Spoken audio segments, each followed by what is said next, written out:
فلا هادي له ونشهد أن لا إله إلا الله وحده لا شريك له ونشهد أن سيدنا ومولانا محمدا عبده ورسوله أما بعد أعوذ بالله من الشيطان الرجيم بسم الله الرحمن الرحيم وما أصابكم من مصيبة فبما كسبت أيديكم ويعفو عن كثير صدق الله العظيم وصدق رسوله النبي الكريم ونحن على ذلك لمن الشاهدين والشاكرين والحمد لله رب العالمين. تمام احمد کے ساتھ اللهم صل على محمد وعلى آل محمد كما صليت على إبراهيم وعلى آل إبراهيم إنك حميد مجيد. اللهم بارك على محمد وعلى آل محمد كما باركت على إبراهيم وعلى آل إبراهيم إنك حميد مجيد.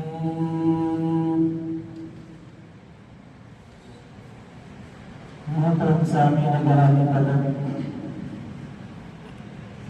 سفر کا مہینہ اس کا پہلا عشرہ مکمل ہونے کو ہے. سفر کا مہینہ جب شروع ہوتا ہے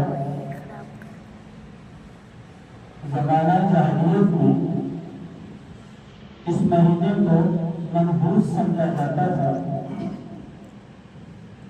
اس مہینے میں شادی نہیں کیا کرتے تھے، سفر نہیں کیا کرتے تھے اور کوئی کاروبار نیا نہیں شروع کرتے تھے.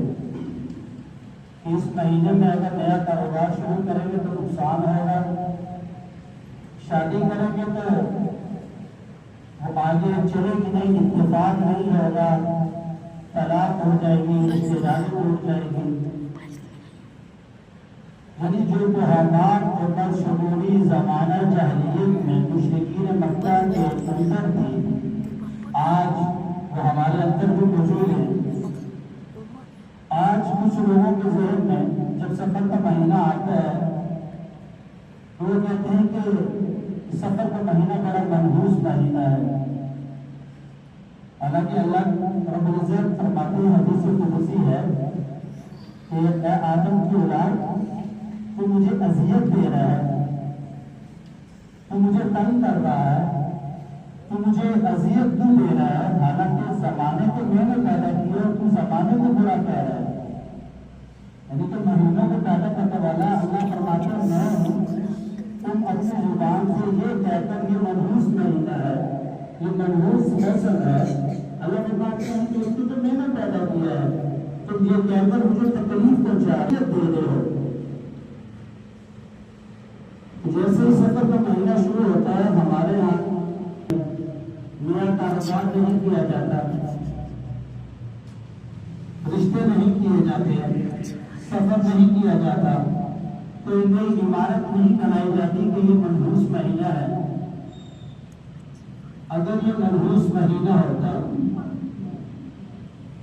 اللہ کے نبی نے فرمایا ولا عدوى ولا تیرا ولا حاما ولا سفر،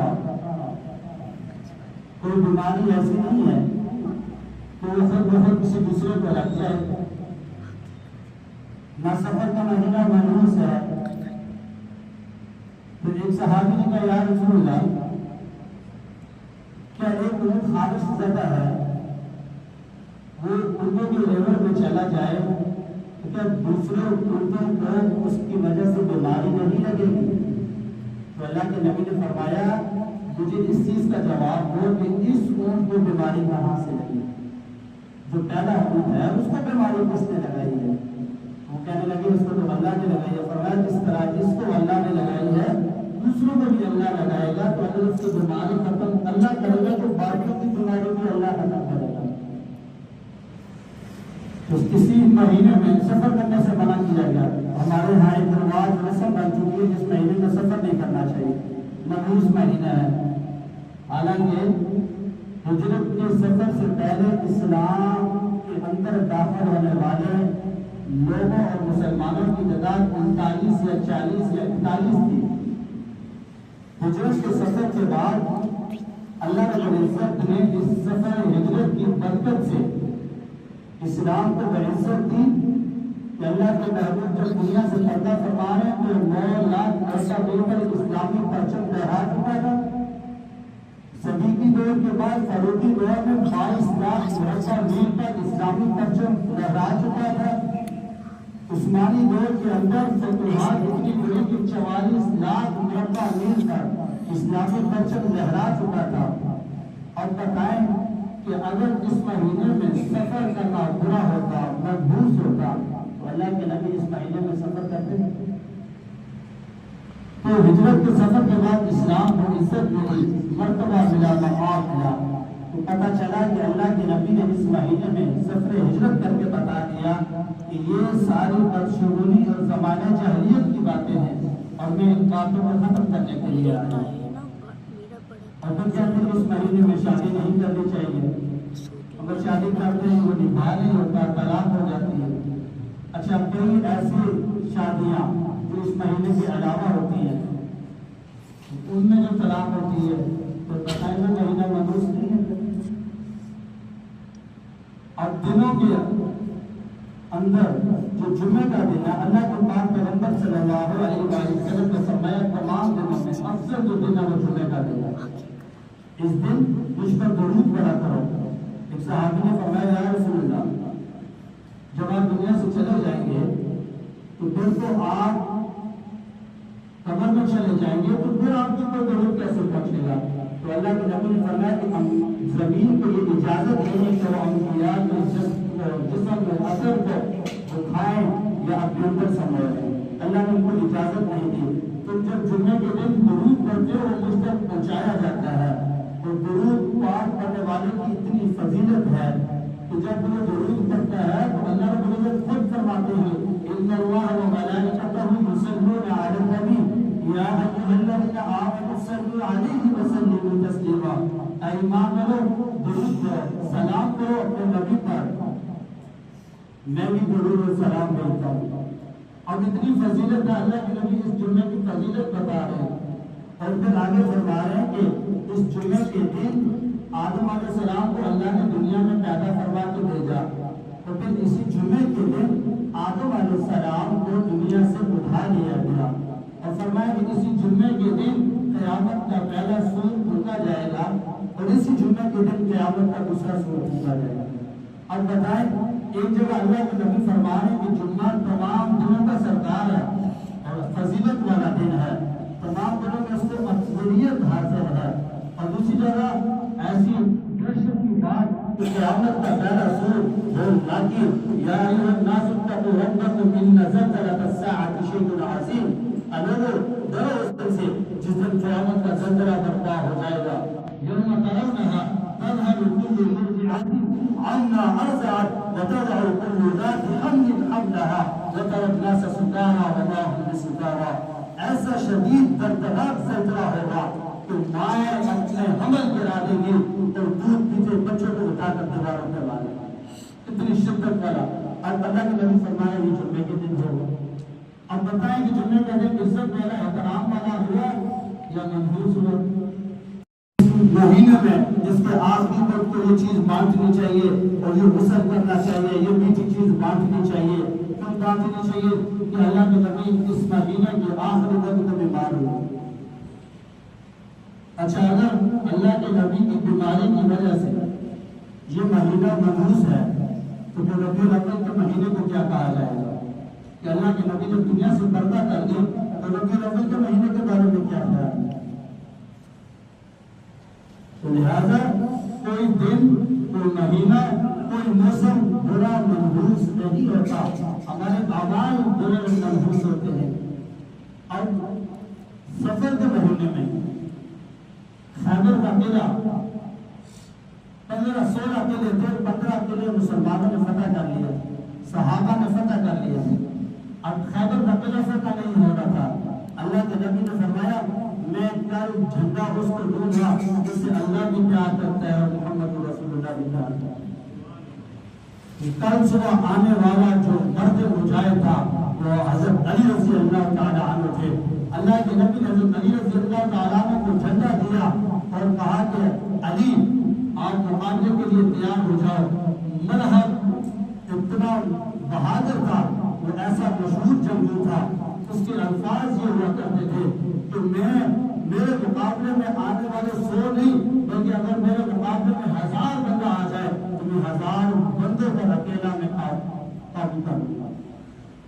اب اس نے دیکھا کہ حضرت علی رضی اللہ تعالیٰ نے تو نئی جوانی ہے، چھوٹی چھوٹی داڑھی ہے، اب اس بدبخت کے سامنے ظاہری جسامت کے لحاظ سے حضرت علی کی جسامت بہت کمزور تھی، لیکن ایمانی غیرت اور پاور کا انداز اور عالم یہ تھا کہ حضرت علی رضی اللہ تعالیٰ نے آ کر جب للکارا مرحب کو تو مرحب باہر آیا اور کہنے لگا کہ وہ بچے، تو کہنے لگا کہ شاید بچے کے واسطے کی وجہ سے مجھے میدان میں بلایا جا رہا، کہنے لگا کہ جاؤ جا کر کسی اور کو بھیجو، میرے مقابلے کے بندے کو بھیجو، میں تو وہ ہوں جو 1000 بندوں کا اکیلا مقابلہ کر سکتا ہوں، مجھے تم جانتے نہیں ہو، میں خیبر کا شیر ہوں۔ تو حضرت علی رضی اللہ تعالیٰ عنہ نے کہا اے بدبخت لعنتی انسان، تجھے تو خیبر کے لوگ کہتے ہوں گے شیر، میں اس وقت شیر بن چکا تھا جب تک تم ماں کی گود میں دودھ پیا کرتا تھا۔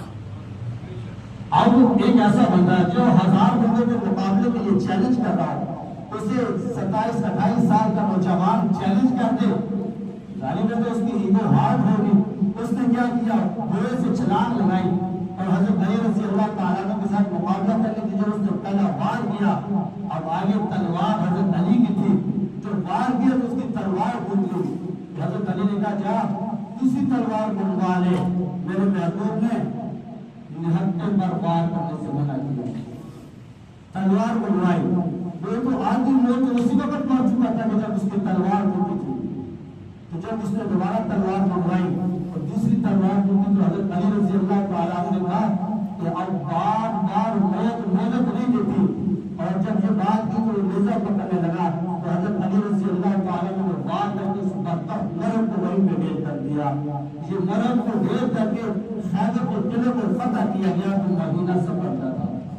اب بتائیں جب سفر کا مہینہ منحوس ہوتا تو اسلام کو اتنی بڑی فتح، تو 15 قلعے فتح ہو چکے تھے، خیبر کا قلعہ فتح نہیں ہو رہا تھا، تو اللہ رب العزت اس مہینے کے اندر اس کی صدقے سے، اس وجہ سے کہ اس مہینے میں غزوات کو نکلے ہیں، تو اللہ رب العزت نے اسلام کو بڑی فتح سے نوازا۔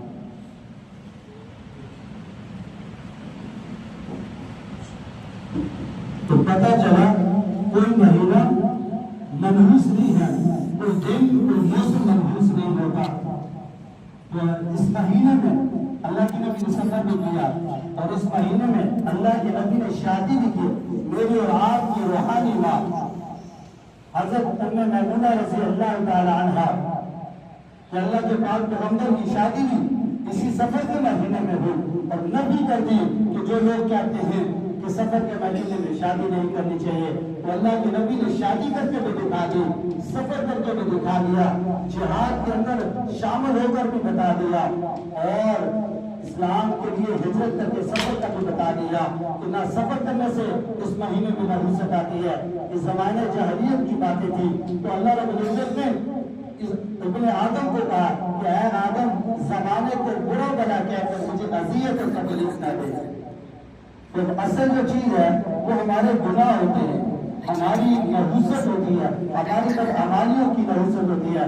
قرآن میں اللہ فرماتے ہیں وما اصابکم من مصیبت فبما کسبت ایدیکم ویعفو عن کثیر، یہ جو تم سمجھتے ہو تمہارے اوپر کوئی پریشانیاں آتی ہیں، تنگیاں آتی ہیں، یہ تمہارے ہی بدعمالیوں کا نتیجہ ہے۔ تو دوسری جگہ اللہ تعالیٰ قرآن میں فرماتے ہیں ومن یتق اللہ یخرجہ من حیث لا یحتسب، کہ اگر جو شخص اللہ سے ڈرتا ہے، اللہ سے خوف کرتا ہے، اللہ کا ڈر اس کے دل میں آتا ہے، اللہ فرماتے ہیں پھر ہم اس کے لیے ایسے رستے بناتے ہیں اور اس کو ایسی جگہ سے رزق عطا کرتے ہیں کہ اس کے گمان و گمان کے لیے۔ اور ہم سمجھتے ہیں کہ ہمارا گناہ ہماری بدعمالیوں کی وجہ سے معاشرے پر اثر انداز کیسے ہوتا ہے۔ وقت کا پیغمبر حضرت موسیٰ علیہ السلام دعا کر رہے ہیں، یا اللہ بارش ہو جائے، پورا علاقہ قبیلہ بستی دعا کے لیے ہاتھ اٹھائے ہوئے ہیں۔ وقت کا بادشاہ اللہ سے دعا مانگ رہا ہے، اللہ بارش دے دے، قحط سالی کو ختم کر دے، بارش نہیں ہو رہی۔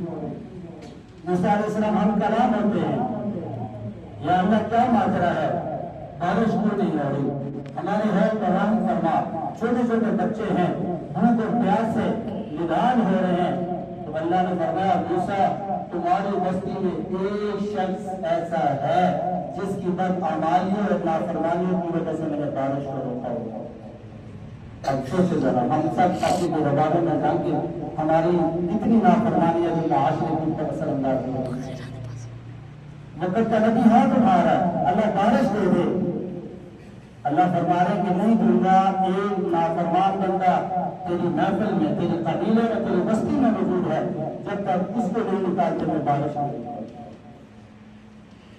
اور اللہ کے پاک پیغمبر موسیٰ علیہ السلام نے کہا کہ ایک ایسا شخص ہمارے اندر موجود ہے کہ جس کی نافرمانیوں کی انتہا ہو چکی، اس کی نافرمانیوں کی وجہ سے اللہ نے باقیوں کا دیکھیں نا، بارش میں سے رزق آتا ہے، زمین پہ جب بارش ہوتی ہے اناج ہوتا ہے، سبزیاں پھل ہوتے ہیں، یہ انسان کے رزق ہوتا ہے۔ بارش ہوتی ہے، ایک شخص کی نافرمانیوں کی وجہ سے پورے قبیلے اور بستی کا رزق بن ہے۔ ابھی جب یہ اعلان ہوا اور جو شخص تھا، اسی لیے کہتے ہیں نا ہم اپنے گھر والوں میں جانتے ہیں تو ہمیں پتہ چل جاتا ہے۔ تو موسیٰ علیہ السلام نے کہا کہ ہمارے درمیان ایک شخص ایسا ہے جو گناہگار ہے، اس کی نافرمانیوں کی وجہ سے اللہ نے ہمارے اوپر سے بارش کو رکھا ہوا ہے۔ اب جو گناہگار ہوتا ہے جس نے اللہ کی نافرمانیاں کی ہوتی ہیں، خلوت جلوت کو کمال کیا ہوتا ہے، اسے پتہ ہوتا ہے کہ میں نے کیا کیا ہے۔ اب اس شخص کے دل میں آیا، ہاں میرے بارے میں اللہ نے بتا دیا اپنے نبی کو، اب وہ دل گیا، باہر نہیں نکلا، آہے اونچی آواز سے نہیں گیا، دل ہی دل کے اندر شرمندہ ہوا، اللہ سے توبہ کرنے لگا، اللہ آج تک 40 سال ہو گئے یا جتنا عرصہ ہو گیا اللہ تیری نافرمانیاں کرتا رہا، تو کھلاتا رہا پلاتا رہا، میرے عیبوں پہ پردہ ڈالے رکھا، اللہ مجھے آج تک تو نے میری پردہ پوشی رکھی، آج اس پوری بستی میں مجھے ذلیل و رسوا نہ کرنا، آج اگر میں رسوا ہو گیا میری آنے والی نسلوں کو لوگ تانا دیں گے، تم اس کی نسل میں سے ہے جس کی وجہ سے بارش کو روکا گیا ہے۔ وہ اتنے اس کے دل سے اور شرمندگی کے ساتھ اللہ کے ساتھ اپنا تعلق قائم کیا، فریاد کی، آج عزت و انکساری کی، دعائیں مانگی، اللہ کو اس کی یہ ادا اتنی پسند آئی، اس کی آنکھ کا آنسو ابھی زمین پر نہیں گرا ہوگا، اللہ نے آسمان سے ایسی مستقل بارش برسا دی کہ پوری بستی کے اندر بارش اللہ تعالیٰ نے برسا دی۔ موسیٰ علیہ السلام حیران ہوئے، ابھی تو بندہ کوئی نہیں نکلا تھا، یا اللہ یہ تو نے بارش برسا دی ہے، اب وہ بندہ ہی دکھا دے جس کی وجہ سے بارش دی ہے۔ اللہ نے فرمایا موسیٰ پہلے وہ گناہگار تھا، میں نے تب نہیں بتایا، اب تو میرا دوست بن چکا ہے تو اس کا پردہ کیسے پاس کر سکتا ہوں۔ اس سے پتہ چلا کہ ایک آدمی کی انفرادی گناہوں کی وجہ سے پورے معاشرے پر اس کا اثر پڑتا ہے۔ اسے کسی کا منع کرتے ہیں یہ گناہ کا کام نہ کر، تو کیا ہوتا ہے وہ فلانا بھی تو کرتا ہے نا، اب اس کو یہ نہیں پتا کہ اس گناہ کا اثر اس علاقے اس پوری بلکہ معاشرے پر پڑ رہا ہے۔ اس سے ایک سبب یہ ملا کہ انفرادی گناہ بھی معاشرے کے اوپر اثر انداز ہوتا ہے، اور یہی سے دوسرا سبب تو ملتا ہے کہ آپ اگر جتنے مرضی گناہگار ہیں سچے دل سے اللہ کے سامنے آ کر دل ذراکت پیدا کریں، اللہ سارے گناہ کو معاف کر دیتا ہے۔ اس لیے جس سفر کے مہینے کو یہ سمجھنا، اس میں کاروبار نہیں کرنا، یہ منحوس مہینہ ہے، سفر نہیں کرنا، اس میں ہم نے رشتے نہیں کرنے، یہ سارے تہمات ہیں جو زمانہ جاہلیت میں ہوا کرتے تھے، لہٰذا اللہ کے نبی نے نفی فرما دی، منحوس کیا چیز ہے؟ ہماری بدعمالیاں ہیں. منحوس وہ دن لازمی منحوس ہے جس دن آپ فجر کی نماز کے لیے نہ اٹھیں. وہ منحوس دن ہے میرے اور آپ کے لیے جس دن اللہ آپ سے ناراض ہے. سارا دن آپ نے اللہ کی ناراضگی کا کام کیا ہے. وہ منحوس دن ہے. جس دن آپ نے اپنے باپ کو ناراض کیا وہ منحوس دن ہے میرے اور آپ کے لیے. جس دن میں نے اپنے والدین کو ناراض کیا, حقوق العباد کو ڈنڈی ماری, میرے اور آپ کے لیے منحوس دن ہے. لیکن جس دن میں نے فجر کی نماز جماعت سے پڑھی, ظہر کی نماز جماعت سے پڑھی اور عصر مغرب عشاء کی نماز جماعت کے ساتھ پڑھی, تو میرے بھائیوں اللہ فرماتے ہیں جب کوئی شخص نماز فجر کی نماز پڑھ لیتا ہے فرماتے تو اللہ کے ذمے میں آ جاتا ہے. جو شخص نماز کی پابندی کرتا ہے سب سے پہلی چیز جو اس کے اوپر سے ہٹا دی جاتی ہے وہ عزت کی تنگی ہٹا دی جاتی ہے.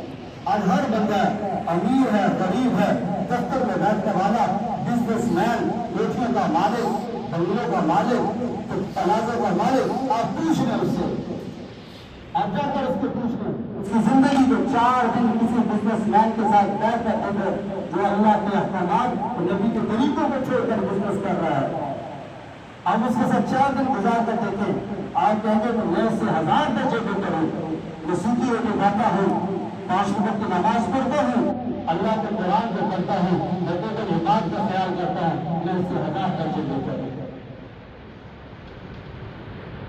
تو جب ہم معاشرے کو جھوٹ بولیں گے, نماز کی پابندی نہیں کریں گے اور والدین کی نافرمانیاں کریں گے اور اپنے محتاجوں کے اوپر ان کی طاقت اور بساط سے زیادہ بوجھ ڈالیں گے, تو ہم یہ امید رکھیں معاشرہ ٹھیک ہو جائے گا. اور ہر شخص کو خود سے آئے تو سیلاب آ رہے ہیں, کیوں آ رہے ہیں؟ زلزلے آ رہے ہیں, کیوں آ رہے ہیں؟ مہنگائی, اس رات کو سوچو صبح تو پیٹرول کی قیمت کچھ 4 دن میں 52 روپے پیٹرول بڑھ گیا. ہمارے بدعنمالیاں اپنے بدعنمالیوں کی طرف بھی دیکھیں. یہی ہے نا, من اعرض عن ذکری فإن له معیشة ضنکا ونحشره یوم القیامة اعمی. جب تم میرے ذکر کو چھوڑ دو گے, میری نماز کو چھوڑ دو گے, میرے کلام کو چھوڑ دو گے, تلاوت کو چھوڑ دو گے, نماز کو چھوڑ دو گے, مسجدوں میں آنا چھوڑ دو گے, بازاروں کو بھر دو گے, مسجد میں خالی ہوگی, معیشت ضنکا, تمہاری معیشت کو تباہ و برباد کرتے رکھتے ہیں. جب اللہ کے ساتھ مقابلہ کرو گے, اللہ کہتے ہیں میری مسجد میں آنا چھوڑ دو گے, میرے ذکر سے دوری اختیار کرو گے, قرآن پڑھنا چھوڑ دو گے, تمہاری معیشت کم کر دوں گا.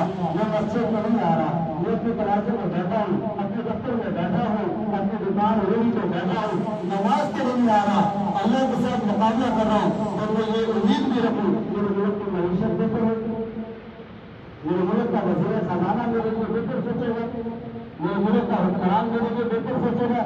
کبھی بھی نہیں سوچے گا جب تک کہ میں اپنے اعمال خود سے ان کے بارے میں نہیں سوچوں گا کہ میرے اعمال میرے لیے اچھے ہیں یا برے ہیں. اور اچھے اعمال جب تک میں خود نہیں کروں گا اللہ نہیں ہلاک کو بنتے. خود اللہ قرآن میں کہتا ہے ان اللہ ہلا یغیر ما بقوم حتی یغیروا ما بانفسہم. میں اس وقت تک اس قوم کی حالت نہیں بدلتا جب تک کوئی قوم یا شخص کوئی قبیلہ اپنی حالت بدلنے کی کوشش نہیں کرتا.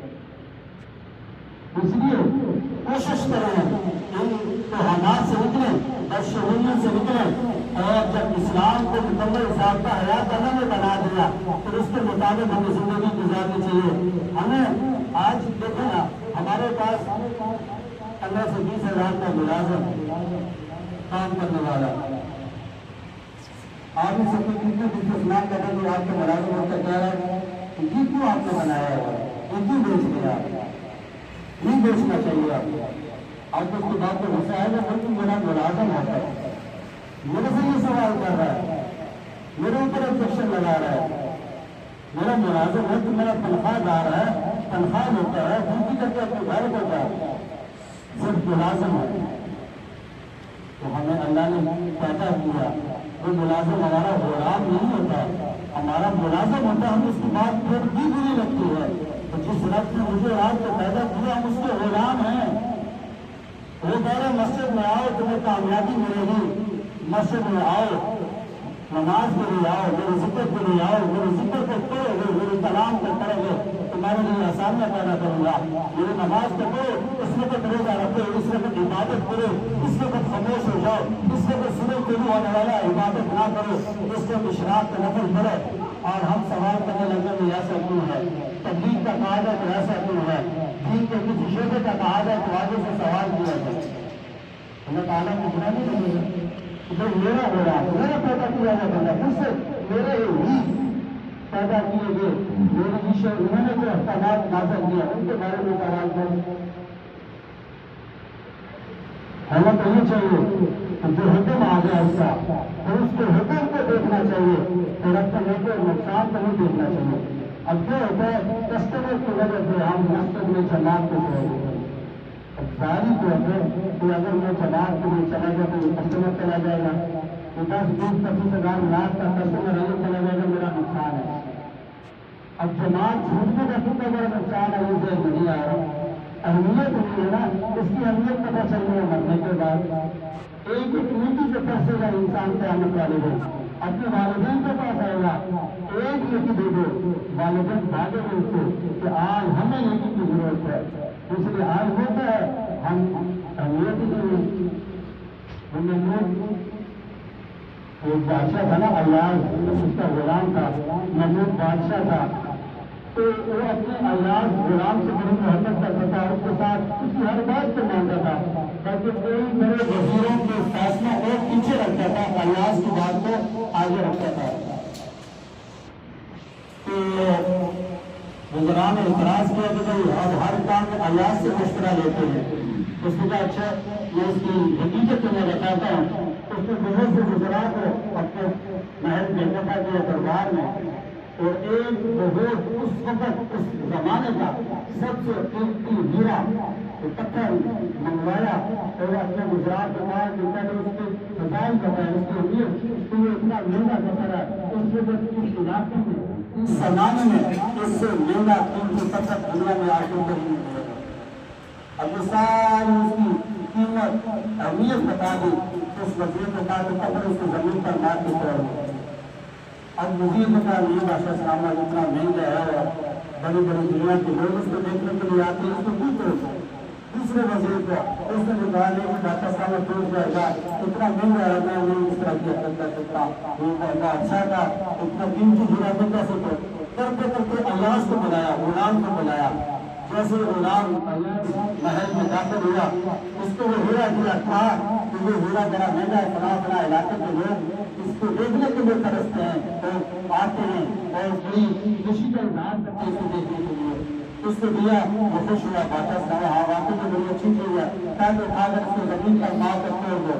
اس نے کسی بات نہیں سنی، اٹھا کے زمین پر مارا، وہ گرے کو توڑ دیا۔ اب وہ قربانی تھا نا چاپلوس اسی کرنے والا ان کا دیکھا نا نقصان دیکھتے ہیں بادشاہ صاحب آپ کا، ہم کہہ سکتے ہیں ایاز کسی کام کا بتا نہیں ہے، کروڑوں روپے کا ہیرا توڑ دیا۔ اس نے ایاز سے پوچھا کہ تم نے یہ ہیرا کیوں توڑا، جبکہ تمہیں اس کی قیمت کے بارے میں پتہ چل چکا تھا۔ اس نے کہا کہ یہ ہیرے کا ٹوٹنا کوئی بڑی بات نہیں تھی، آپ کے حکم کے ٹوٹنے کی بڑی بات نہیں ہے، آپ کے حکم کا نہیں توڑا، ہیرے کو توڑ کے آپ کے حکم کو بچا لیا۔ تو ہم اللہ کا جب حکم آتا ہے شیرا کلر کی مارکیٹ کے بندے آجا نماز کے لیے، فلاح شیرا کلر کی مارکیٹ کے بزنس مین ہے، کامیاب ہونے کے لیے مارکیٹ بنائی ہے، آؤ میں تمہیں بتاتا ہوں کامیابی کے بجائے میرے گھر پہ کامیابی ہے۔ اور پھر وہ کہیں گے یہ جو کامیابی تو میری مارکیٹ میں ہے، میری بزنس میٹنگ میں ہے، جماعت رات کی قرآن باغ میں پڑھ لوں گا۔ بتائیں گے اس نے اللہ کے حکم کو توڑا کہ نہیں توڑا؟ اس نے اپنے بزنس کو مقدم رکھا، اپنے بزنس کے ہیرے کو زیادہ اہمیت دی، اللہ کے حکم کو توڑا، خیر کوئی بات نہیں۔ تو ایاز کے اس عمل کے بعد اس نے بادشاہ نے کہا دیکھا کہ اس نے اپنے بادشاہ کے حکم کو اہمیت دی اور اتنی قیمتی چیز کو توڑ دیا۔ حالانکہ نہ اس بادشاہ کا علم کوئی تھا، نہ ایاز کا فراست کوئی تھی، وہ اللہ کے بنائے ہوئے بندے تھے اور دنیا میں کم ترین علم رکھنے کا باوجود یہ سوچ ایک غلام کی تھی کہ اپنے بادشاہ کے حکم کو توڑنا نہیں چاہتا تھا۔ میرے بھائیوں اتنا بڑا بادشاہ، اتنا بڑا آقا جس نے مجھے اور آپ کو پیدا کیا، کائنات کو بنایا، زمانوں کو بنایا، زمینوں کو بنایا، آسمانوں کو بنایا، ہوا کو بنایا، چرم چرم موسم، یہ بہار، یہ خزاں، یہ سردی، یہ گرمی، یہ سب کچھ میرے رات کو پیدا کیا، اور وہ کہہ رہا ہے اے میرے بندے حی علی الصلاۃ، آ جانا نماز کی طرف، حی علی الفلاح۔ اب میرے بندے تو پریشان ہے نا، وہ کامیاب ہونا چاہتا ہے، پورے گرمی سردی بارش کو نہیں دیکھا، اتنی بارشوں کے باوجود ملازم ڈیوٹی پہ آ رہا ہے، بزنس مین اپنی مارکیٹ میں آ رہا ہے، گاڑیوں میں آ رہا ہے، رکشے میں آ رہا ہے، پیدل آ رہا ہے، کامیاب ہو جاؤں، میری دہاڑی لگ جائے، میری دہاڑی لگ جائے، میرا بزنس آگ ہو جائے، میری آج میٹنگ جو ہے وہ کامیاب ہو جائے۔ ارے اللہ کے بندے، اتنا بڑا بادشاہ آپ کو بلا رہا ہے، کامیابی کے لیے بلا رہا ہے، میرے رات کے کام پر جھوٹ اپنا ہوئے تو بتا اس سے بڑا خسارہ دنیا میں کیا ہو سکتا ہے۔ اس لیے ہمیں اپنے اوپر اعمال پر نظر رکھنی چاہیے کہ ہمارے اعمال ہماری نحوست کی وجہ ہے، اسی کی وجہ سے نحوست آتی ہے۔ اگر گھروں میں برکت نہیں ہے، بہتر آج خصوصاً یہ چیزیں عورتوں میں زیادہ پائی جاتی ہیں کہ سفر مہینے میں ایسا کریں گے تو ایسا ہو جائے گا، جو دین کی تعلیم کو گھروں کے اندر تعلیم نہیں ہوگی، دین کی باتیں نہیں ہوگی، دین کی فضا نہیں ہوگی، تو پھر اس طرح کے ہمارے کو تجربہ نہیں سے بنے آئیں گے۔ دعا کریں اللہ رب العزت ہمیں صحیح معنی میں دین کو سیکھنے اور دین کو سیکھ کر اس پر عمل کرنے کی توفیق عطا فرمائے، اور ہمیں پورا کا پورا دین کے اندر داخل ہونے کی اور اللہ کے احکامات کو نبی علیہ السلام کے طریقے کے مطابق زندگی گزارنے والا بنائے، مسجد کو آباد کرنے والا بنائے، اور ہمیں اللہ کے نبی کے ساتھ سچی محبت نصیب فرمائے۔ وما علینا الا